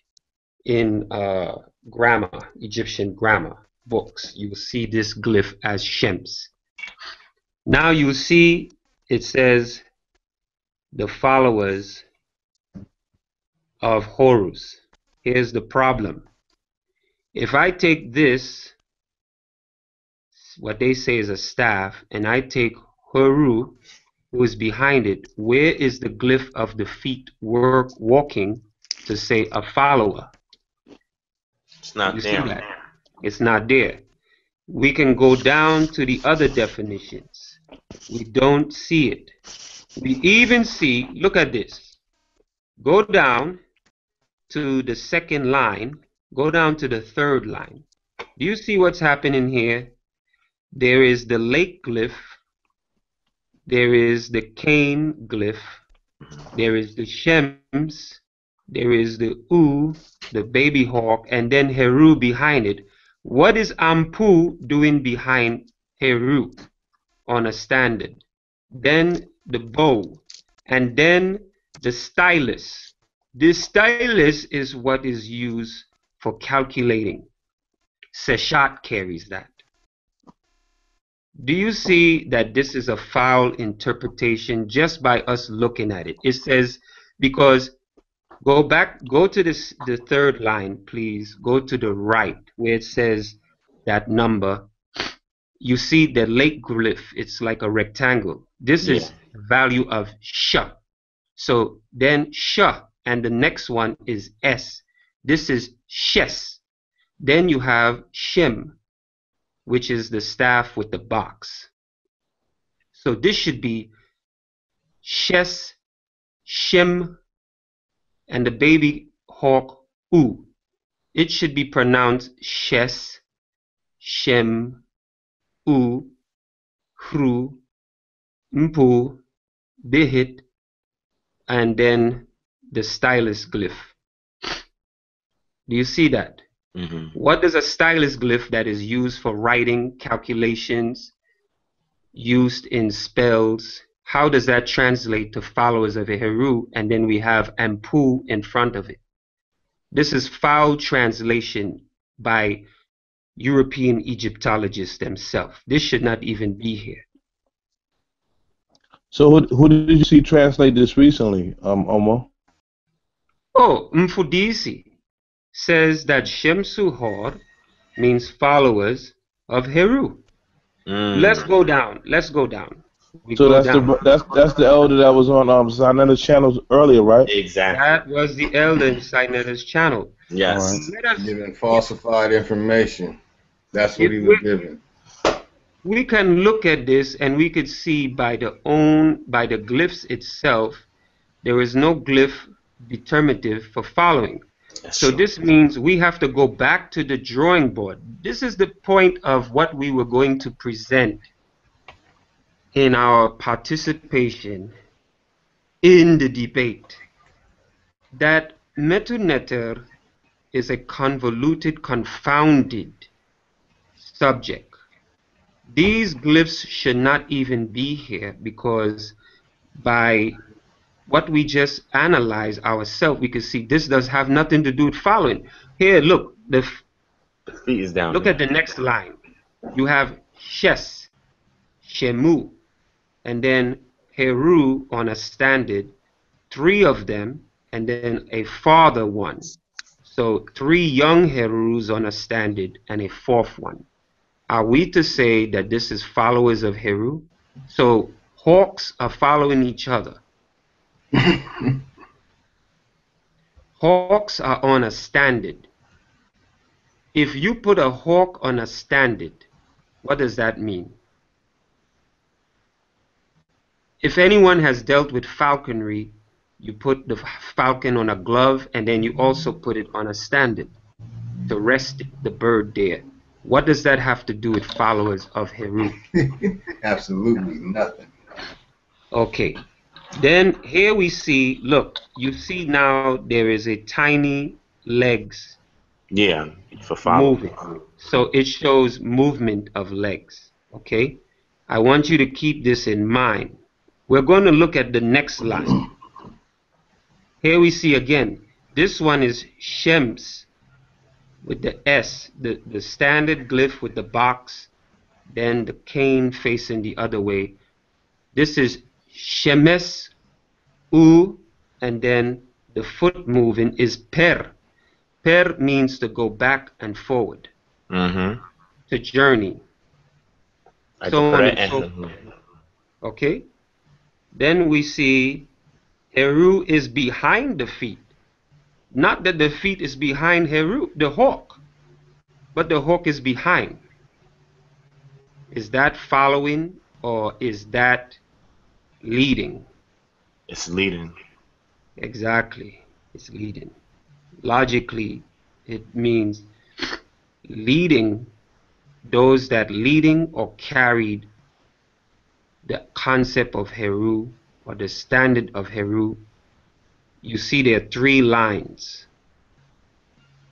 These 3 lines, they say in Egyptology, means multiplicity or in something. So there's movement, but it's not behind the hawk.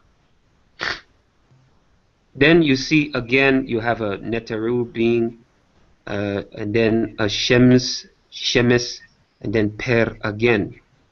But Heru is not, the hawk is behind the legs that are moving. The legs are not behind Heru. We can go on the other side, you see Shemsu. And they say its meaning is there as a what? Follower of the god. Again, the legs do not follow any god. It's in front of the god. The glyphs of the men seated with the knees to the chin are there and the legs are moving in front. This is a poor interpretation by Egyptologists. It's misleading. To say the least, misleading, huh? Yeah, and then look, we have it again. It's Songo. Can you? Yes. Can you? I'm sorry. I'm just having a hard time tracking where you are. Can you make use of the magnifying glass on the lower right, if you can? Sure. Okay. Sure.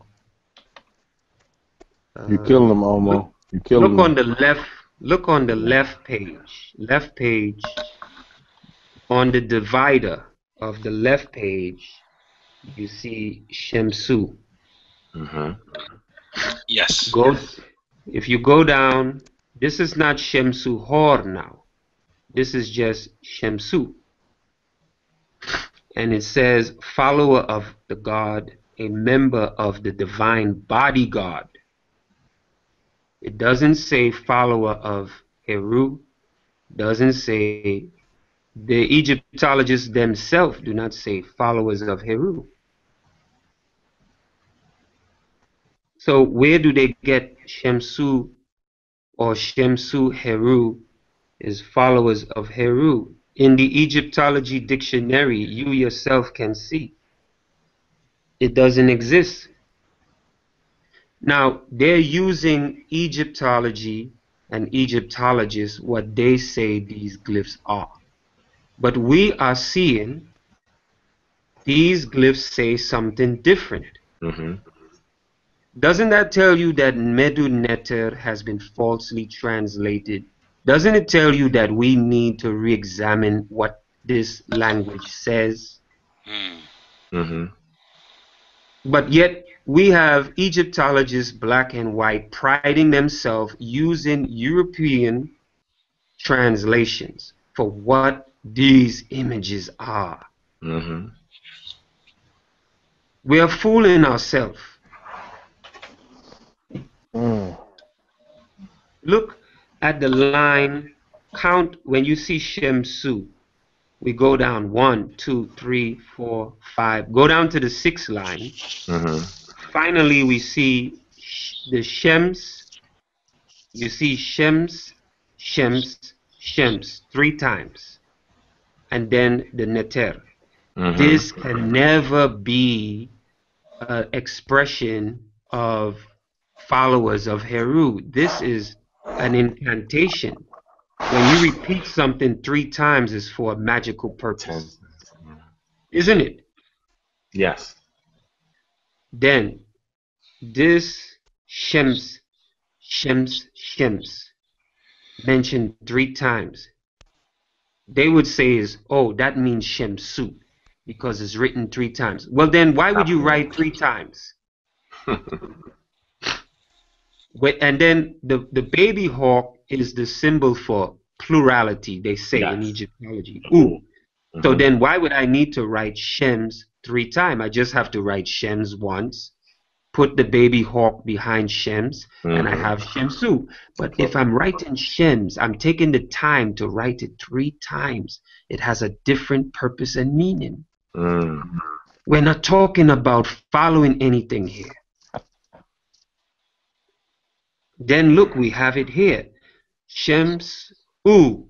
Why would they write it 1 time here with the baby hawk when they could have done it with the glyph in front of the Neteru? This doesn't make logical sense anymore. Shems U Heru 3 times, that's a spell. That's an incantation. This is for a purpose. Yep. That's not to follow Heru. Wow. Wow. No, then look, the last one. Look at the last one. Okay, we have feet moving behind. Heru is still not behind. Heru is still not in front of the feet. You have Shems. Shemes. This is Shemes this time. It's almost sound like Hebrew Shamash, isn't it? And then the feet moving forward. Well, wouldn't this be a journey into the sun? If you're saying Shemes and then the foot moving, we're talking about a journey into Shemes. Moving into the Shemes. The feet are moving into these 2 symbols. There is no Heru and the feet are following.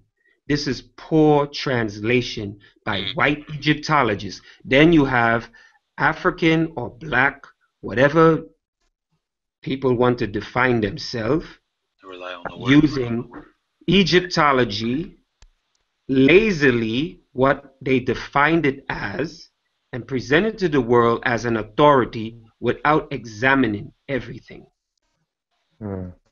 Just go back. Let's go back. Take Shemsu.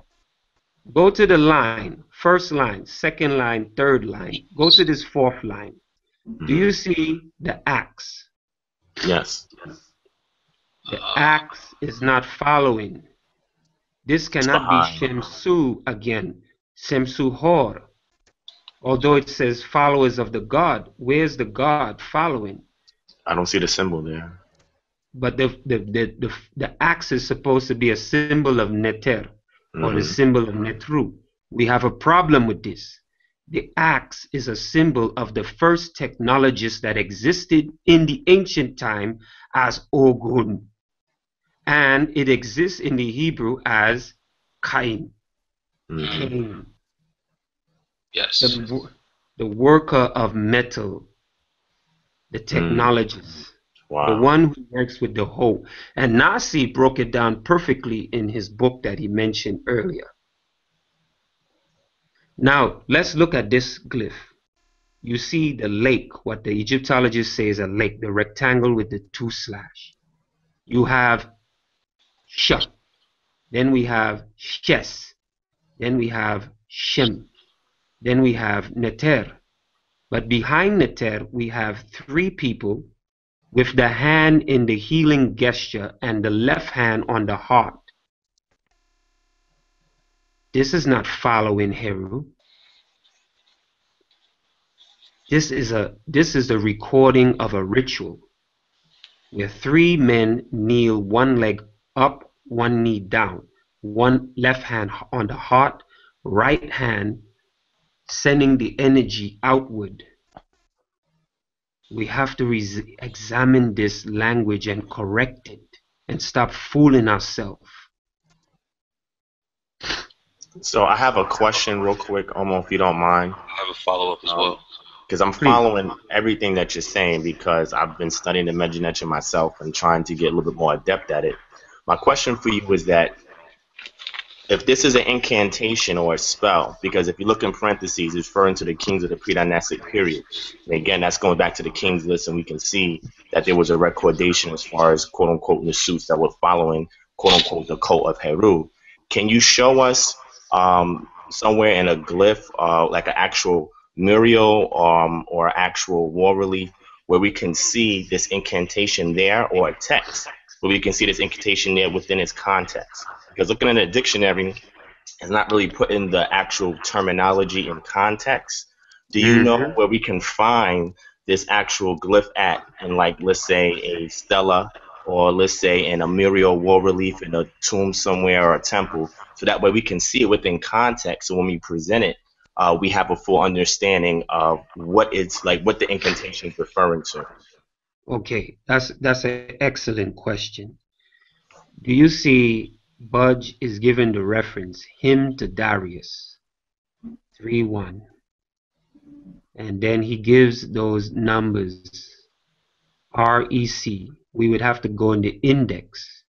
Those index tells us, did it come from a papyri or did it come from a monument?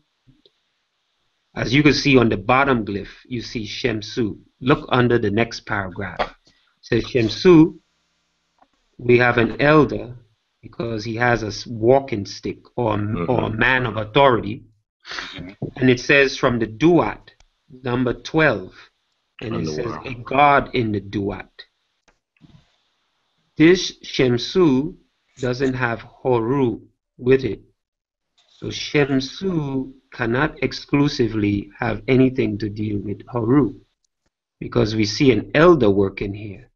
He does not have the crown or the insignia of Heru, but we could see in the Duat 12. So I'm looking, I'm thinking, I'm Duat 12th chapter. We can see this there. This other one, this one we would have to investigate. So why don't we look for this, Amun and I, or we can communicate offline. Okay. We could look for this since you're interested, and let's look for it. Look for the papyri or the monument, and we can tackle and translate it.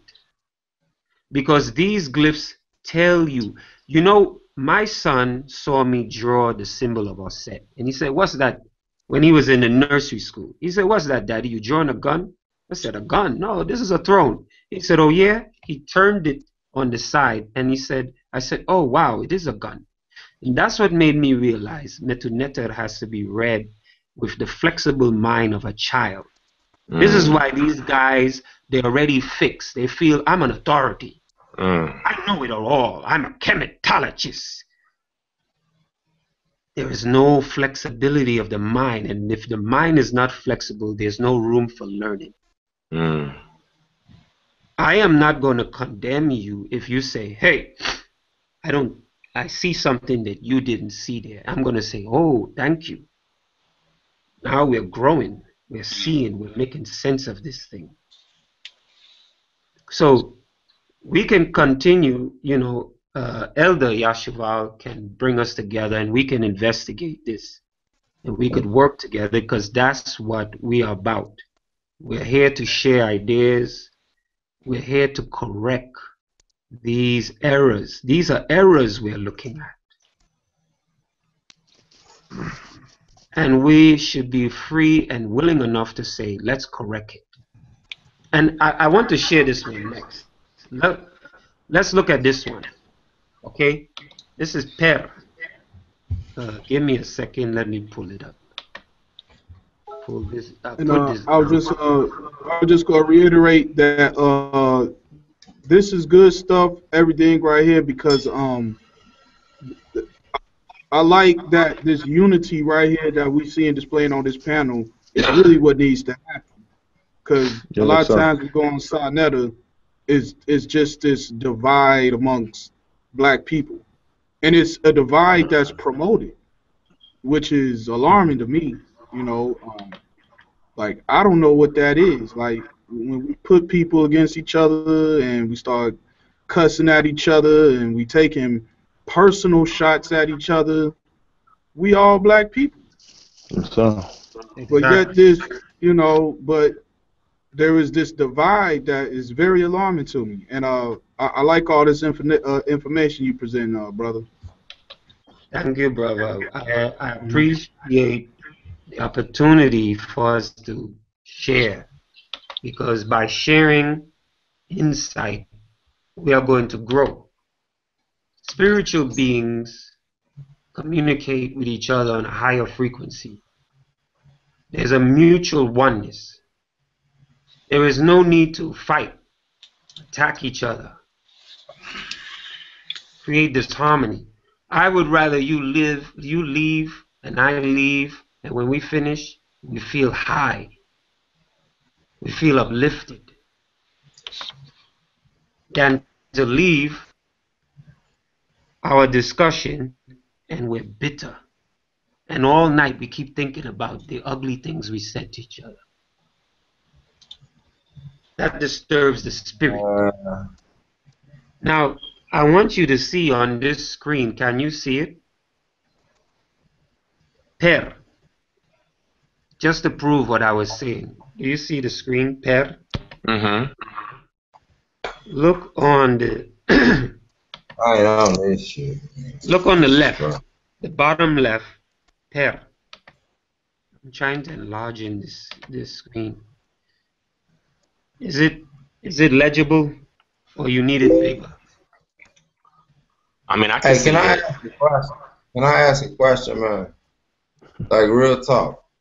We understand the science that you're breaking down, and we understand that this science really goes on in real life. Real life society. But to be honest with you, this is not something we're trying to like take to that level. Well, Mika, I have to interrupt, man, and I have to do it with all respect because what he's showing is these brothers don't know what they're talking about, and that's what and that's why you have to be patient because at the same time there's a lesson going on where he's showing us something and is beneficial to our existence and who we are as a people to show that the brothers that are using this are just regurgitating stuff that Europeans are saying. So this is what this is for. All right, brother. Okay. Okay. Appreciate it, good brother. Okay. In the left corner of the following page, you see Per. Mm-hmm. In Per, you will see there is a rectangle with an opening. Mm-hmm.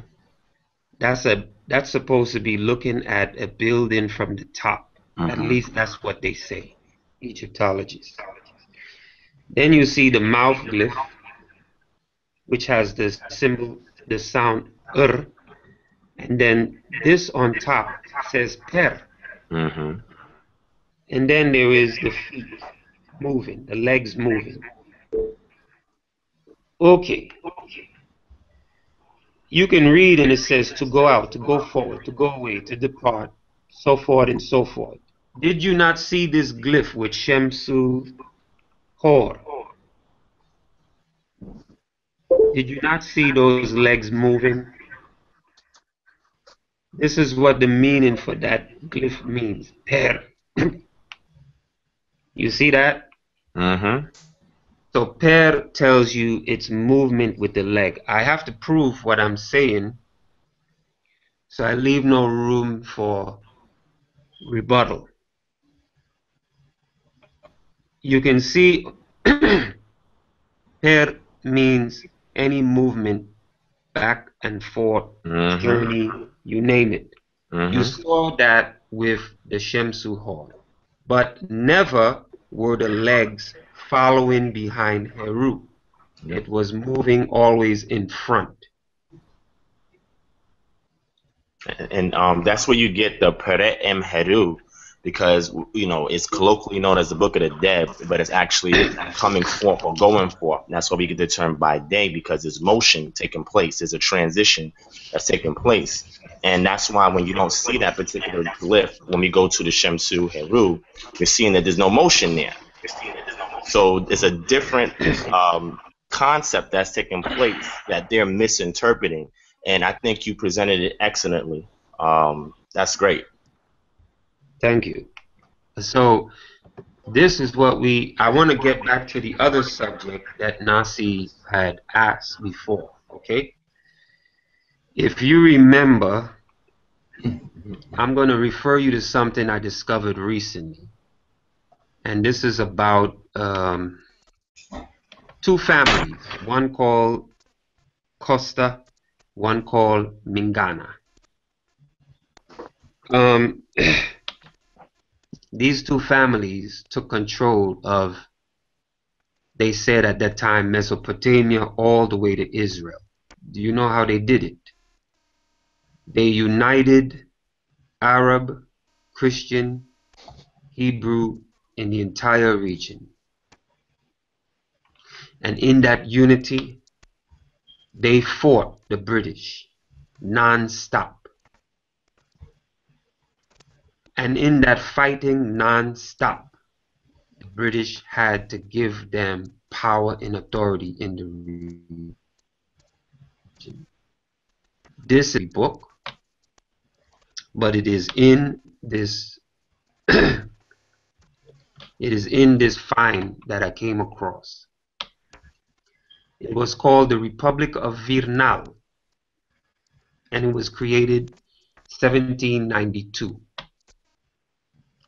And it was led by two families, Aram Costa. He became the general and conqueror and persistent fighter. And this is a family. And his grandson, Haji Costa. The other family is Mingana. They went into power sharing. One decided to control the politics, and one decided to control the warfare part. This is a coming together of the same race of people, black people, regardless if it was Islam, Christianity, or Hebrew. This is the power. And when men put aside ideological difference and determine and take hold of their destiny. You were asking about relations of Hebrew.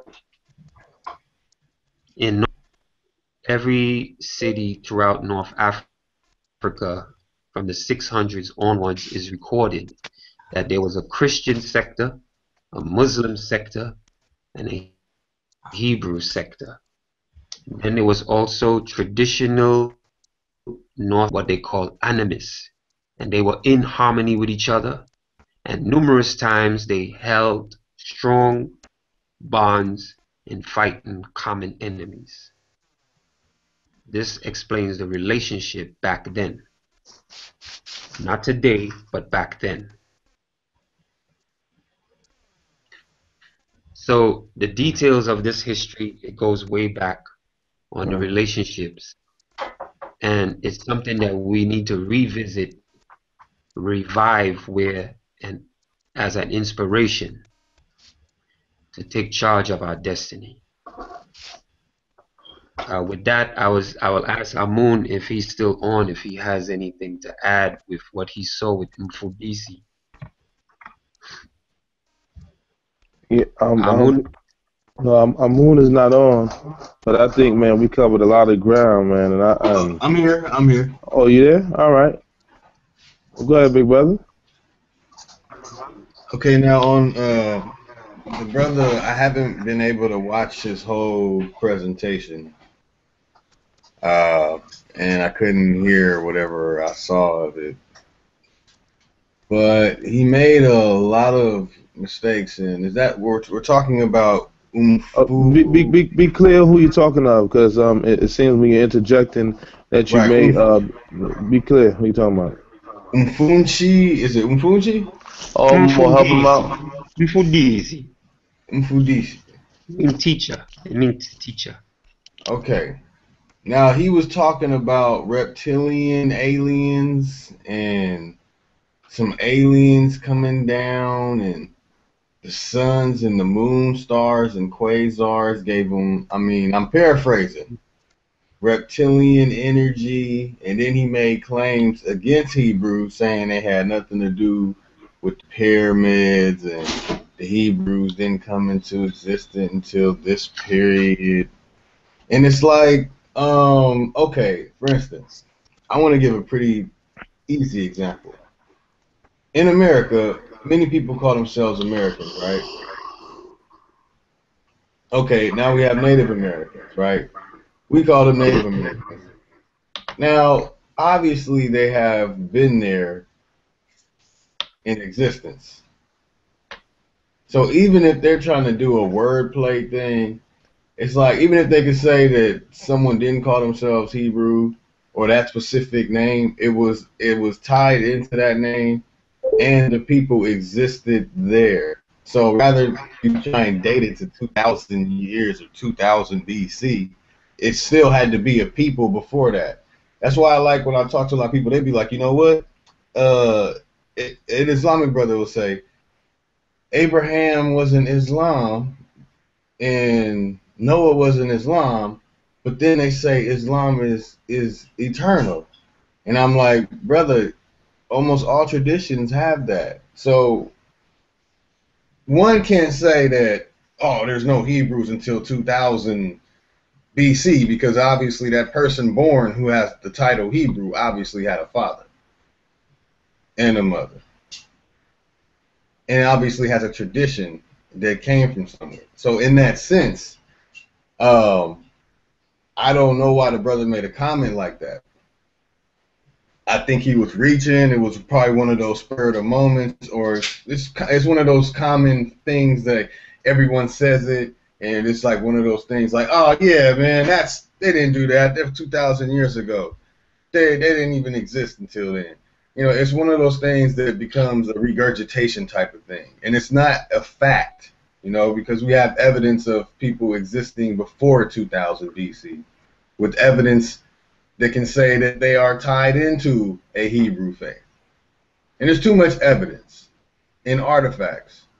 But I guess people get the concept of just looking at one specific landmass from one specific perspective instead of looking at the whole picture. And that's really paraphrasing on how I feel about it. You know, but if they really cared about the landmass, then they would go to brothers that are from the landmass, and that's how you know that this is just a game or a joke or a hoax that they're pulling off. It has nothing to do with seriously doing research or being intellectual scholars. What they're trying to do is they're using their knowledge and information that they're gaining to lord themselves over their brothers and sisters and to have more one-up the others. You know, like perfect example, how the Black Lotus and the Hebrew War Machine unified off of the heart. That's what we unified off of. You understand what I'm saying? So the thing is that we came together on a common accord, and we may not have agreed with everything, but at the same time, we knew that it was something that was imperative for the existence of our nation inside of this captive state. So these are some things that we have to look at, and I'm telling you, man, these brothers ain't ready for what's about to come, man. I mean, the knowledge that y'all brothers were bringing and the other brothers on the line was bringing, man, it's going to be a beautiful day on April 5th, man. And everybody that's ready for the information, come on out and check it out. You know, we thought that we was going to be able to capture this moment on February 8th, but we weren't. So we're not going to complain about capturing the moment of bringing forth the unification of different ideologies, but at the same time the empowerment of black people. So what we're going to do April 5th is we're going to hammer home all the information that we weren't able to present, and all the stuff that we thought that we wouldn't have enough time to present. We're going to bring it all on April 5th, and we're bringing this unification.